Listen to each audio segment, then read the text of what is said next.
Hello, my friends. Today I want to read to you chapter 1 of A Whale of the Wild by Rosanne Parry. Chapter 1, Kinship. In the early morning, before the wind of the day wakes up, before the push of the tide changes to the pool, there is nothing to stir the mist that floats above the water. Nothing but me.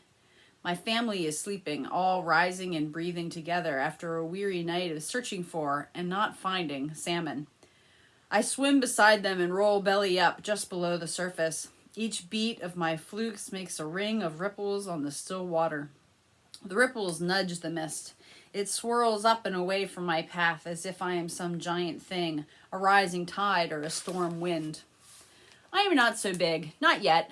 For now I am just a daughter, not strong enough to be a savvy hunter like mother, nor wise enough to be a master wayfinder like great mother. I am not old enough to be a mother like my cousin Aquila, and not young enough to delight my family like the younglings do with their games and sweet chirping voices. They say I will be a brilliant wayfinder someday, but I cannot imagine them following me. When I am dancing with the mist of early morning, I do not care. I roll again and let my fin break through the skin of the sea and split the fog in two. I huff a great shah out of the breather on top of my head. The sun lifts above the ridge of the mountains, casting a golden glow across Salish Sea. I turn downward, darkward, gathering speed, and then lift my head skyward. I beat my flukes hard against the grip of the earth and the weight of the water, tucking my flippers to my sides. I burst into the air, imagining myself turning into a raven and soaring among the clouds. I arch over and hit the water with a satisfying smack and a happy fizz of bubbles. When I rise to the surface again, Great Mother is there watching me. Beauty is the food of the mind, she says. Wayfinders are like this. They say nonsensical things. I was trying to forget about food. I was hoping to want it less. But now Great Mother has reminded me, and my hunger comes roaring back like a winter storm.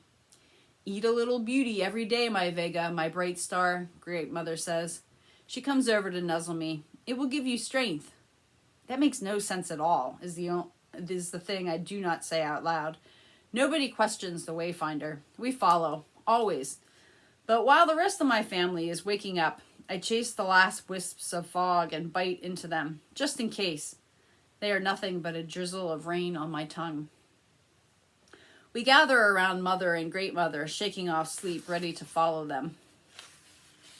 Our Chinooks will return to us, Great Mother says firmly. They always have, since the time of ice. She leads us on, choosing a path around the islands and inlets of our home waters. Mother travels shoulder to shoulder with her. Mother is the wisest of hunters. If she cannot find our salmon, no one can. And none of us needs our salmon more. Her belly is broader every day. When I make a clickstream, I can see the shape of my soon-to-be-born sister inside her.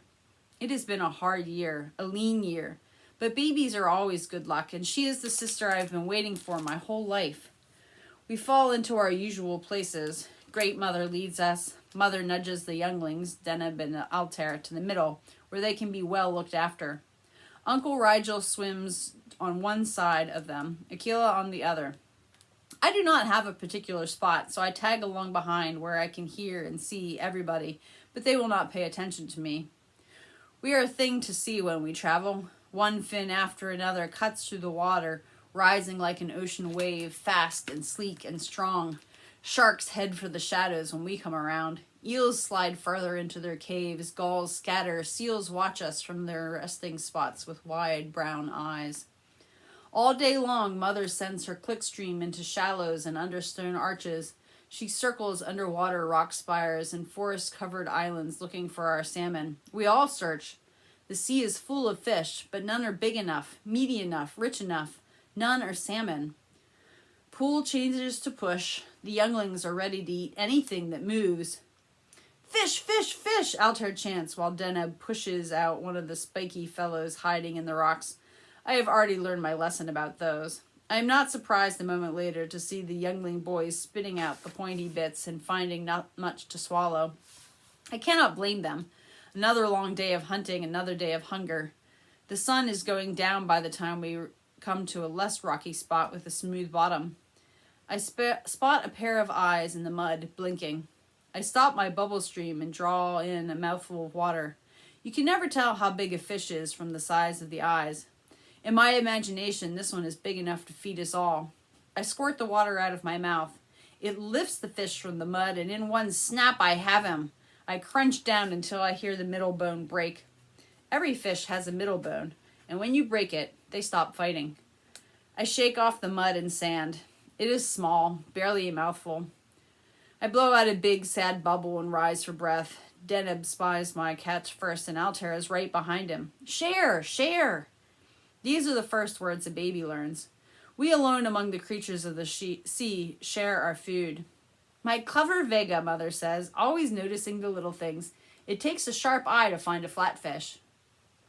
We all know that the flatfish are flavorless.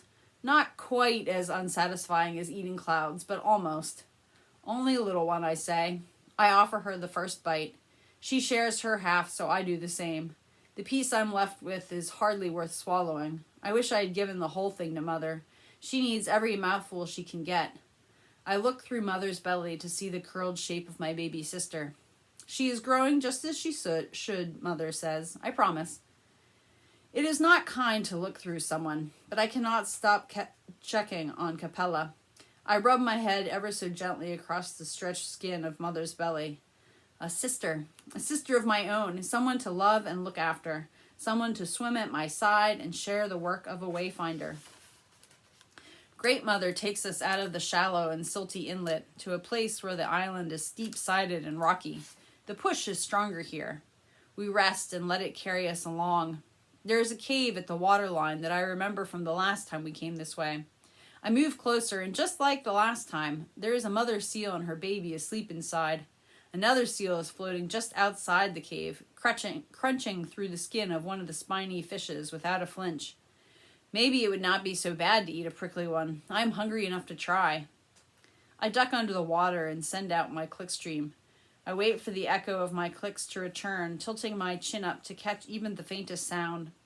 My clicks show me the cracks and crevices where fish like to hide, as if sunlight could reach there.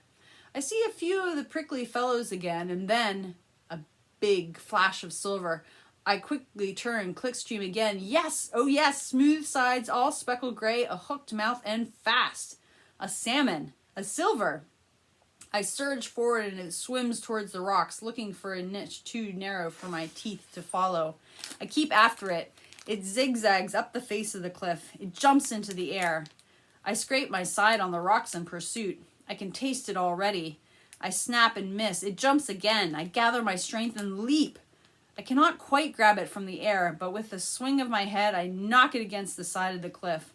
It falls back into the water, stunned. I grab it, pushing my teeth deep into its meaty sides.